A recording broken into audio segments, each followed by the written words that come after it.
नमस्कार बंधुगण। आज श्रीमद् भगवद गीता चैलेंज 25तम दिवस आम अनुकूलता और प्रतिकूलतार ज्ञान हेबा सत्वे राग द्वेषादि विकार जातन हेबाकु न देबा अर्थात मात्रा स्पर्श निर्विकार रहिबा गुड़ी को सह्य करबा काहेकि जरूरी ताहा विषय जानिबा।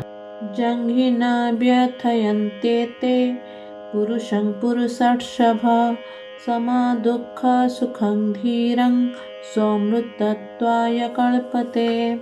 अर्थात कारण हे पुरुष श्रेष्ठ अर्जुन, सुख दुखर समभावापन्न जो बुद्धिमान मनुष्य को यही मात्रा स्पर्श व पदार्थ व्यथित करिपारंती नहीं, से अमर हेबा पाई समर्थ हो जाए अर्थात अमर हो जाए।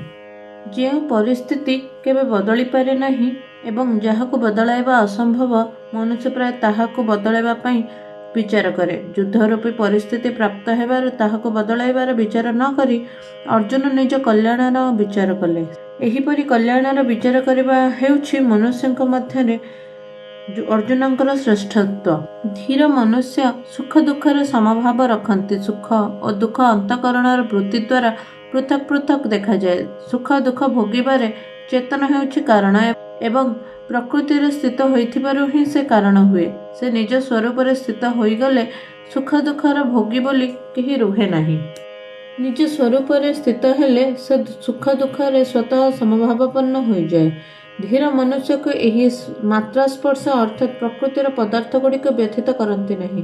प्राकृत पदार्थ संयोगरु हेउथिबा सुख भी व्यथा और ताहार वियोगरु हेउथिबा दुख भी व्यथा, किंतु जहार दृष्टि समता आड़कू रही ताको प्राकृत पदार्थ सुखी दुखी करिपारे नहीं। समता आड़कू दृष्टि रहिले अनुकूलता प्रतिकूलता कारणरू सुख दुखर ज्ञान तो हुए, किंतु ताहाको भोग न करिबार अंतकरण रे से सुख दुखर स्थायी संस्कार पड़े नहीं।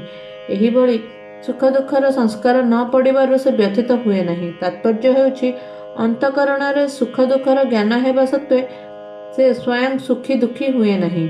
एहीपरि धीर मनुष्य अमरत्व पाई योग्य हो जाए अर्थात अमरत्व लाभर सामर्थ्य ताठारे आसी जाए।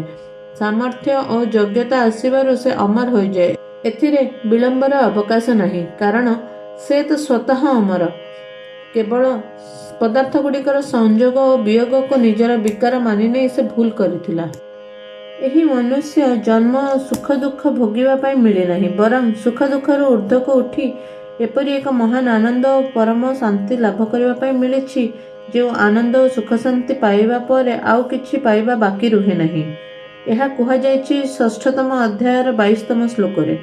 जदि अनुकूल वस्तु व्यक्ति परिस्थिति इत्यादि रे अथवा ताहार संभावना रे आमे सुखी हेबा अर्थात आम भीतर अनुकूल वस्तु व्यक्ति आदि को पाइबार कामना लोलुपता रहिबो, तेबे आमे अनुकूलतार सदुपयोग करिपरिबा नहीं। अनुकूलता को सदुपयोग करिबार सामर्थ्य और शक्ति आमको मिली परिबा नहीं, कारण सही शक्ति अनुकूलता भोग करिबारे खर्च होइजिबो, जद्वारा अनुकूलतार सदुपयोग होई परिबो नहीं, केवल भोग ही हेबो। ठीक सही भली प्रतिकूल वस्तु व्यक्ति घटना क्रिया इत्यादि रे अथवा सेगुड़िकर आशंकार जदि आमे दुखी हेबा, तेबे प्रतिकूलतार सदुपयोग होई परिबो नहीं, बरं भोग होइजिबो। दुख सहनर सामर्थ्य आमठारे रहिबो नहीं। तेणु आमे प्रतिकूलता भोगरे बांधी होइजिबा एवं दुखी हेउथिबा। जदि अनुकूल वस्तु व्यक्ति परिस्थिति घटना इत्यादि प्राप्ति हेले सुख सामग्री गुड़ी को निजर सुख सुविधा पाई आमे उपयोग करिबा एवं सेथिरे प्रसन्न हेबा, ताहेले एहार अनुकूलतार भोग हेबो। किंतु निर्वाह बुद्धि रखी उपयोग करने संगे संगे से ही सुख सामग्री को अभावग्रस्त सेवा विनियोग कले ताहा अनुकूलतार सदुपयोग हेबो। अतएव सुख सामग्री गुड़िक दुखी मानकर बोली बुझी नियंतु। एथिरे दुखी मानकर भाग रहिछि। धरा जाऊ आमे लक्षपति, तेणु लक्षपति हेबार सुख मिले और अभिमान हुए, किंतु यह सेतेबेले हुए जेतेबेले आम सम्मुखरे अन्य केही लक्षपति नथांती। जदि आम देखिबा शुणिबारे आम सम्मुखरे समस्ते कोटिपति होइथान्ते, तेबे कौन लक्षपति हेबार सुख आमको मिलिबो? आदौ नुहे। अतएव अभावग्रस्त और दरिद्र माने ही आमको लक्षपति हेबार सुख देइछन्ति। जदि प्राप्त सुख सामग्री गुड़ी को अभावग्रस्त सेवारे न लगाई निजे से सुख भोगिबा, तेबे आमे कृतज्ञ हेबा।